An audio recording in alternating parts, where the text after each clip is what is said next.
అయ్యప్ప స్వాములను మెదడు తినే అమీబా వెంటాడుతోందా? ఇది స్వామి శాపమా లేక ప్రకృతే అయ్యప్పలను పగబట్టిందా? Special focus. అసలే దక్షిణాదిలో అయ్యప్ప స్వాముల సీజన్. మండల పూజ, పంబ స్నానం, మకర విలక్కు అంటూ ప్రత్యేక యాత్రలు నడుస్తూ ఉన్నాయి. ఈ క్రమంలో శబరిమల వెళ్లే అయ్యప్ప స్వాములను ఒక భయం వెంటాడుతోంది. అదే బ్రెయిన్ ఈటింగ్ అమీబా. ఇంతకీ ఏంటి అమీబా ఎఫెక్ట్? స్వాములు ఎలాంటి జాగ్రత్తలు తీసుకోవాలి? వైద్య నిపుణులు ఏమంటున్నారు? Have a look.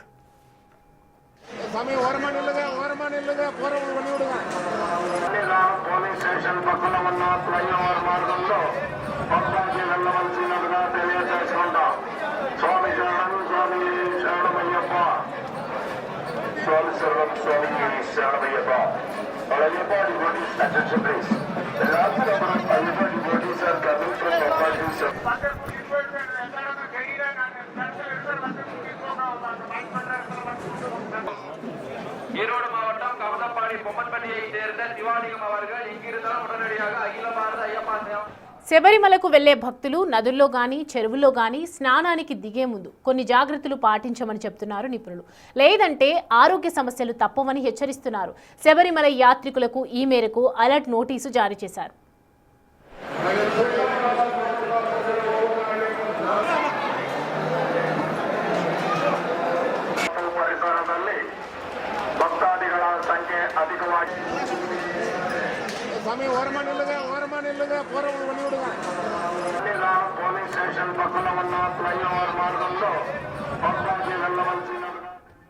మండల పూజలు మొదలై మకర జ్యోతి కోసం ఎదురు చూస్తున్న సమయంలో లక్షలాది మంది భక్తులకు ఇదో చిన్నపాటి కలవరం. దాని పేరే బ్రెయిన్ ఈటింగ్ అమీబా. నదులు, చెరువుల్లో ఉండే ఈ బ్రెయిన్ ఈటింగ్ అమీబా స్నానం కోసం మునిగినప్పుడు ముక్కు ద్వారా శరీరంలోనికి ప్రవేశిస్తోంది. వెంటనే అమీబిక్ మెనింగో ఎన్సెఫాలైటిస్ అనే బ్రెయిన్ ఫీవర్ వస్తుంది. దీని ద్వారా విపరీతమైన జ్వరం, తీవ్రమైన తలనొప్పి, వాంతుల్లాంటి లక్షణాలు కనిపిస్తాయి. బాధితులు నిద్రలేమి సమస్యతో సతమతమవుతారు. అయ్యప్ప భక్తుల్లో బ్రెయిన్ ఫీవర్ తీవ్ర ఆందోళన రేకెత్తిస్తోంది. కానీ స్నానం సమయంలో ముక్కులోకి నీరు చేరకుండా జాగ్రత్తలు తీసుకుంటే దీని బారిన పడకుండా తప్పించుకోవచ్చు అంటున్నారు నిపుణులు.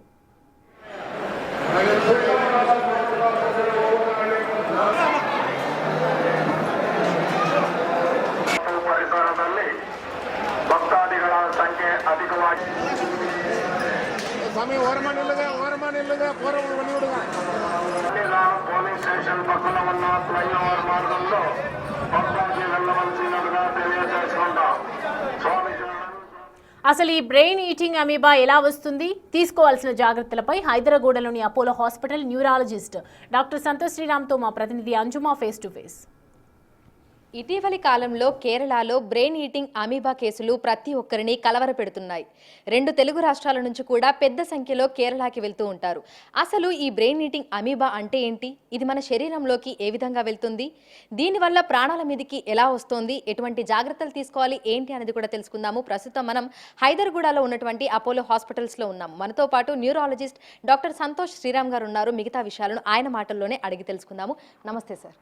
సార్, ఈ మధ్య కాలంలో ఈ బ్రెయిన్ ఈటింగ్ అమీబా అనేటువంటి పదాన్ని, ఈ కేసులని ఎక్కువగా చూస్తున్నాము కేరళలో. అసలు ఇది ఏ విధంగా వస్తుంది అంటారు? సో బ్రెయిన్ ఈటింగ్ అమీబా అనేది అంటే అది చాలా భయం కలిగించే పదం అండి. దీన్ని సాధారణంగా మేము ప్రైమరీ అమీబిక్ మెనింగో ఎన్కెఫలైటిస్ అని అంటాము. సో అమీబా అనేది అదొక రకమైన ప్రోటోజోన్ అనమాట, అంటే ఒక పారాసైట్. అది సాధారణంగా ఇప్పుడు ఈ బ్రెయిన్ ఈటింగ్ అమీబా అని ఏదైతే అంటున్నామో, ఈ primary amoebic encephalitis Naegleria fowleria అనే అమీబా వల్ల వస్తుందండి. ఇది మనకి ఫ్రెష్ వాటర్, అంటే చెరువులు, మెల్లగా ప్రవహించే నదుల్లోనూ, పాండ్స్లో, వాటిల్లో ఉంటుందన్నమాట. సో దాంట్లో స్నానం చేసినప్పుడు కానీ ఆ నీరు ముక్కులోకి వెళ్తే, సాధారణంగా ముక్కులోంచి ఆ అమీబా అనేది నెగ్లేరియా ఫౌలేరి ఇన్ఫెక్షన్ మనకి మెల్లగా బ్రెయిన్లోకి స్ప్రెడ్ అయ్యి అది మెదడు వాపుని తెస్తుందన్నమాట. ఇది చాలా సీరియస్ ఇన్ఫెక్షన్ అండి. ఎందుకంటే ఫస్ట్ ఆఫ్ ఆల్ ఇది చాలా రేర్గా అవుతుంది. అందుకని దీన్ని గుర్తించడం చాలా కష్టం. మిగతా మెదడువాపు వ్యాధులు ఎలా ఉంటాయో దీని లక్షణాలు కూడా అలానే ఉంటాయి. అంటే తలనొప్పి రావడము, దాని తర్వాత వాంతులు, జ్వరం, మెడ పట్టేసినట్టు ఉండడం, ఇంకా ఎక్కువైతే ఫిట్స్ రావడము లేదా మూర్ఛపోవడం. సో ఈ లక్షణాలు చాలా ఎన్కెఫలైటిస్లో ఇదే లక్షణాలు ఉంటాయి.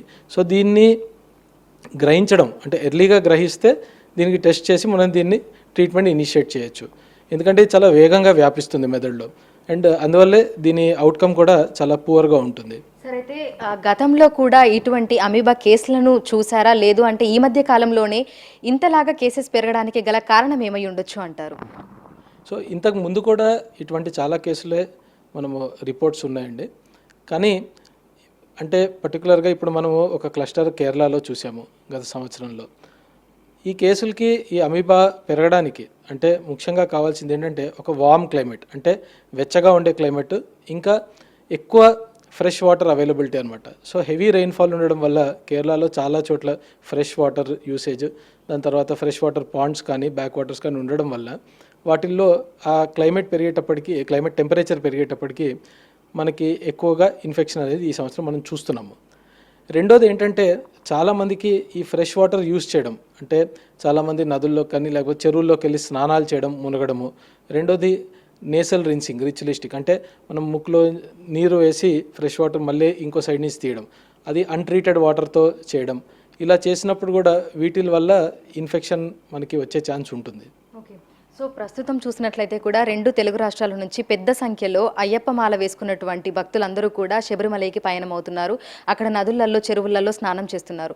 వాళ్ళు ఎటువంటి జాగ్రత్తలు తీసుకోవాలి అంటారు, ముఖ్యంగా స్నానాలు చేసేటువంటి సమయంలో? సో ముఖ్యంగా అండి, ఒకటి ఏంటంటే చెరువుల్లో కానీ లేదా అన్ట్రీటెడ్ వాటర్ యూస్ చేయడం అనేది అవాయిడ్ చేయగలిగితే మంచిది. ఓకే, ఒకవేళ మనం చెరువులోకి వెళ్ళి స్నానం చేయాల్సిన వచ్చిన పరిస్థితిని ముక్కులోకి నీళ్లు వెళ్లకుండా చూసుకోవాలి. ఓకే, రెండోది గవర్నమెంట్ జారీ చేసే హెచ్చరికలు, పర్టికులర్లీ ఏదైనా ఏరియాకి స్పెషల్గా ఏమైనా హెచ్చరికలు జారీ చేస్తే వాటిని తెలుసుకోవడం, వాటిని పాటించడం చాలా ఇంపార్టెంట్ అండి. ఓకే, అండ్ ఇదే కాకుండా ఒకవేళ తలనొప్పి, జ్వరం, వాంతులు ఇలాంటివి ఏ లక్షణాలు ఉన్నా కూడా ఇమీడియట్గా దగ్గరలో ఉన్న డాక్టర్ని సంప్రదించడం చాలా ఇంపార్టెంట్. సో దట్ అది గుర్తించి ఎంత ఎర్లీగా గుర్తిస్తే, ఎంత ఎర్లీగా ట్రీట్మెంట్ ఇనిషియేట్ చేస్తే అంత మనకి రికవరీ అయ్యే ఛాన్స్ పెరుగుతుందండి. సో మనం ఆ నీటిలో మునిగి స్నానం చేసే టైంలో మన ముక్కులో నుంచి అమీబా అనేది బ్రెయిన్లోకి వెళ్ళినప్పుడు అది బ్రెయిన్ తింటూ ఉంటుంది కదా, సో ఎన్ని రోజులు టైం పడుతుంది? అంటే దీనికి సంబంధించి ట్రీట్మెంట్ ఏ విధంగా ఉంటుంది? సో ముఖ్యంగా దీనికి మనకి మందులు ఇప్పుడు ఉన్నాయండి. మెయిన్గా antibiotics or anti parasitic agents అంటాము, అవి వాడాలి. అయితే దీంట్లో అంటే మీరు అడిగినట్టు ఎన్ని రోజులు పడుతుంది అని చెప్పి, సో ఇది చాలా ర్యాపిడ్గా స్ప్రెడ్ అయ్యేదండి. సో కొన్ని గంటల నుంచి కొన్ని రోజుల వ్యవధిలో చాలా ఎక్స్టెన్సివ్గా బ్రెయిన్ డ్యామేజ్ చేస్తుంది. అందుకే ఎర్లీగా గుర్తుపడితే అది మనకి ట్రీట్మెంట్ తీసుకోగలిగితే రికవరీ అనే ఛాన్స్ పెరుగుతుందండి. సో ఈ బ్రెయిన్ ఈటింగ్ అమీబా తర్వాత ఈ బ్రెయిన్ ఫీవర్ అనేది ఈ రెండు కూడా ఒకే కోవకి చెందినవి అంటారా? రెండు సిమిలరేనా, ఒకటేనా? బ్రెయిన్ ఫీవర్ అంటే అదొక జనరల్ టర్మ్ అండి. అంటే దాన్ని మన సైంటిఫిక్ భాషలో ఎన్కెఫలైటిస్ అంటాం అనమాట. సో ఎన్కెఫలైటిస్ అంటే మెదడు వాపు వ్యాధి, మెదడు వాపు రావడం అనమాట. సో ఈ ఎన్కెఫలైటిస్కి రకరకాల కారణాలు ఉంటాయి. ఇన్ఫెక్షన్స్ ఉండొచ్చు, లేదా ఇమ్యూన్ మీడియేటెడ్ కాజెస్ అంటాము. ఈ ఇన్ఫెక్షన్లో సాధారణంగా మనం చూసేది వైరల్ ఎన్కెఫలైటిస్ అండి. అంటే హర్పీస్ వైరస్ ఎన్కెఫలైటిస్, కొన్నిసార్లు డెంగ్యూ కేసెస్లో కానీ, లేదా జపనీస్ ఎన్కెఫలైటిస్ అని అంటాము. రెండోది బ్యాక్టీరియల్ ఎన్కెఫలైటిస్ కూడా చూస్తాము. ఈ పారాసైటిక్ అంటే అమీబిక్ ఎన్కెఫలైటిస్ అనేది రేర్, కానీ ఇప్పుడు మనకి రిస్క్ పెరిగింది. ఎందుకు అంటే వాటర్ కంటామినేషన్ వల్ల, రెండోది ఆ క్లైమేట్ చేంజెస్ వల్ల ఇప్పుడు మనం క్లస్టర్ ఆఫ్ కేసెస్ చూస్తున్నాం అనమాట. సో ఇది రేర్ కాబట్టి అమీబిక్ ఎన్కెఫలైటిస్ మనం గుర్తించడము కష్టమవుతుంది, కానీ ఇప్పుడు ఎర్లీగా గుర్తించడం స్టార్ట్ చేశారు, ట్రీట్మెంట్ కూడా అవైలబుల్ ఉంది. సో ఎన్కెఫలైటిస్ అనేది ఒక జనరల్ టర్మ్ అండి. దాంట్లో ఎన్ని రకరకాలు ఉంటాయి, వాటి లక్షణాలు యూజువల్గా సిమిలర్గానే ఉంటాయి. సో అందుకని మనం ఎర్లీగా మనకి గుర్తించగలిగితే అది మంచిది. సో ఈ బ్రెయిన్ ఈటింగ్ అమీబా అనేది ఒక్కసారి శరీరంలోకి ఎంటర్ అయిన తర్వాత ఒకవేళ వాళ్ళు గుర్తించలేదు, లక్షణాలు ఉన్న అదే విధంగా ఉన్నారంటే వాళ్ళు ఎన్ని రోజుల వరకు బ్రతికుంటారు? అది కేస్ టు కేస్ మారుతూ ఉంటుందండి, కానీ యూజువల్గా ఇది చాలా ర్యాపిడ్గా స్ప్రెడ్ అవుతుంది. కొద్ది రోజుల్లోనే చాలా సివియర్ డ్యామేజ్ అనేది చేస్తుందండి. ఓకే, సో మొత్తంగా అంటే వాళ్ళ ప్రాణాలు పోయేటువంటి ప్రమాదం కూడా ఉంది దీనివల్ల. కాబట్టి మనకు ఆ లక్షణాలన్నీ సివియర్గా అయ్యాయి అనేది ఎలా తెలుస్తుంది? అంటే మీరు ఇందాక అన్నారు ఫిట్స్ వచ్చినట్టుగా కానీ, లేదంటే ఆ తలనొప్పి, ఆ వాపు అదంతా కూడా తెలుస్తుంది అని. సో లక్షణాలన్నీ మనకి ఏ విధంగా తెలుస్తాయి? సో ఇందాక చెప్పినట్టు ముఖ్యమైన లక్షణాలు ఇవే అండి. ఒకటి తలనొప్పి, రెండోది జ్వరం, మూడోది మెడ పట్టేసినట్టు ఉండడం, వాంతులు అవ్వడం. ఇవి కాకుండా ఫిట్స్ రావడము, దాని తర్వాత మూర్చపోవడము, లేదా కాలు చెయ్యి వీక్నెస్, లేదా బ్యాలెన్స్ అవుట్ అవుతున్నట్టు, అనిపించడం, అంటే ఈ లక్షణాలు తలనొప్పి జ్వరంతో పాటు ఇవి కూడా ఉంటే అది ఇంకా they are strong indicators of encephalitis అంటే మెదడు వాపుకి ఇండికేటర్స్. దాంట్లో అమీబిక్ ఒకటి. సో ట్రీట్మెంట్ అనేది ఏ విధంగా ఉంటుంది దీనికి సంబంధించి?